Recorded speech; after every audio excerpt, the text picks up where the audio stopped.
Start చేద్దాం మన సిరీస్లో. ఫస్ట్ డేటా స్ట్రక్చర్ అంటే ఏంటో చూసుకుందాం. అసలు ప్రాపర్ డెఫినేషన్ ఏంటంటే a data structure is a method to solve data in computers so that it can be used efficiently.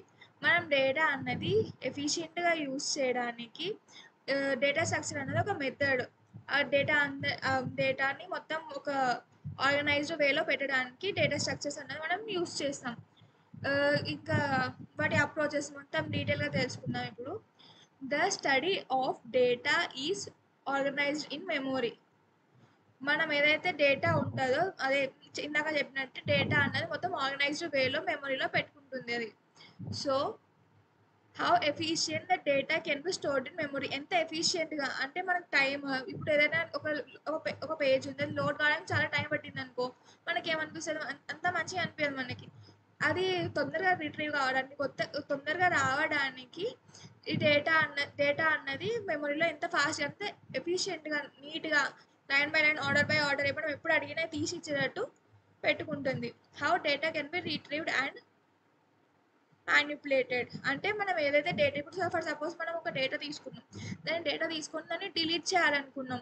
Delete చేశాక మళ్ళీ దాన్ని మనకి అక్కడ ప్లేస్ అన్నది మిగిలిపోతుంది. దాన్ని ఎట్లా మ్యానిపులేట్ చేస్తాం, మీరు ఇంకా వేరే ఫైల్స్ని అక్కడ ఎట్లా స్టోర్ చేసుకుంటారు, అవన్నీ చెప్పడానికి, అవన్నిటిని ఎట్లా స్టోర్ చేసుకోవాలి అదంతా చూసుకునేది డేటా స్ట్రక్చర్స్. దీంట్లో అసలు డేటా స్ట్రక్చర్స్ అసలు టైప్స్ ఏమేమి ఉన్నాయో చూద్దాం. డేటా స్ట్రక్చర్స్ అన్నవి 2 types, primitive and non primitive data type. ప్రిమిటివ్లో char, int, float, double, long ఇవన్నీ primitive data types. Non primitive data టైప్స్లో లీనియర్, నాన్ లీనియర్. లీనియర్లో array, pointer, stacks, queues, linked list. And non లీనియర్లోనేమో trees and graphs ఉన్నాయి. ఇంకా లీనియర్లో కూడా two types divide అయినాయి యాక్చువల్లీ. వీటిని టూ టైప్స్ కింద డివైడ్ చేశారు. అదేంటంటే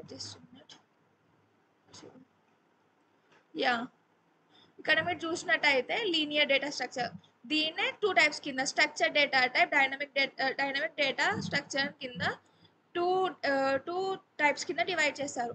స్టాటిక్ డేటా స్ట్రక్చర్లో అరేస్ ఉంటాయి, డైనమిక్ డేటా స్ట్రక్చర్లో queues, stacks and linked list ఉంటాయి.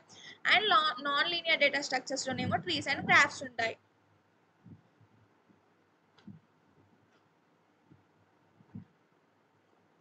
యా, నెక్స్ట్ ఇప్పుడు ఫస్ట్ మనం లింక్డ్ లిస్ట్లోకి వెళ్ళే ముందు ఫస్ట్ అరేస్ అంటే ఏంటో చూసుకుందాం. వాటి అడ్వాంటేజెస్ ఏంటి, డిసడ్వాంటేజెస్ ఏంటి అనేది చూసుకుందాం. Arrays, using arrays data access to very fast. అంటే దీనివల్ల డేటా అనేది చాలా ఎప్పుడైతే మనకు కావాలనుకుంటామో ఈజీగా యాక్సెస్ చేసుకోవచ్చు మనం ఆ డేటాని. దేన్ని యూజ్ చేసి, అరేస్ యూజ్ చేసి ఫాస్ట్గా డేటా అనేది యాక్సెస్ చేసుకోవచ్చు. And arrays are simple to understand use.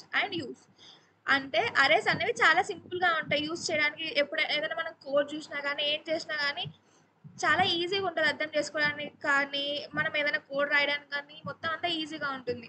కానీ దీంట్లో డిసడ్వాంటేజెస్ ఏంటంటే దీంట్లో మెమొరీ సైజ్ అనేది ఫిక్స్డ్ ఉంటుంది. ఏదైతే మెమొరీ సైజ్ ఇప్పుడు 15 MB ఇచ్చారు అనుకో, దాంట్లో మాత్రమే మీరు డేటా అనేది స్టోర్ చేసుకోవాలి. ఇంకా ఎక్కువ ఇంకా ఒకవేళ నాకు కావాల్సింది నాది డేటా అన్నది 20 KB ఉందనుకో, కానీ నా దగ్గర 15 KB మాత్రమే ఉంది.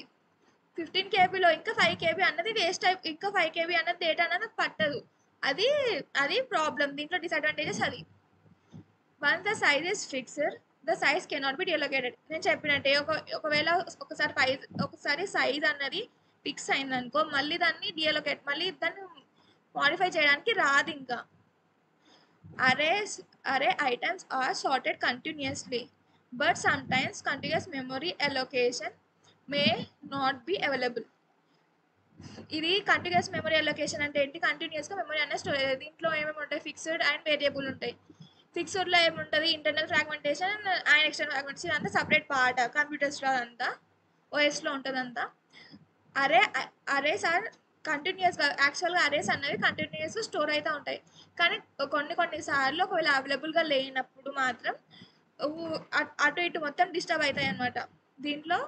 And coming to next part, insertion and deletion of elements involves array is difficult task when we have more number of elements to elements involved. ఎప్పుడైతే దీంట్లో ఇన్సర్షన్ డిలీషన్ అన్నది చేయడానికి చాలా చాలా పెద్ద టాస్క్ అవుతుంది.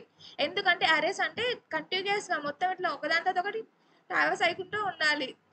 మొత్తం అంటే మొత్తం ఏమైనా మనం ఒక కొత్త నెంబర్ పెట్టాలన్నా దాన్ని ట్రావెల్స్ చేసి మళ్ళీ ఒక నెంబర్ని డిలీట్ చేయాలన్నా చాలా కష్టం అవుతుంది. ఇది అరేస్ కాన్సెప్ట్. నెక్స్ట్ క్లాసెస్లో లింక్ లిస్ట్ అంటే ఏంటి, అసలు ఏంటిది మొత్తం అంతా, నెక్స్ట్ లింక్ లిస్ట్ అంటే ఏంటో చూసుకుందాం.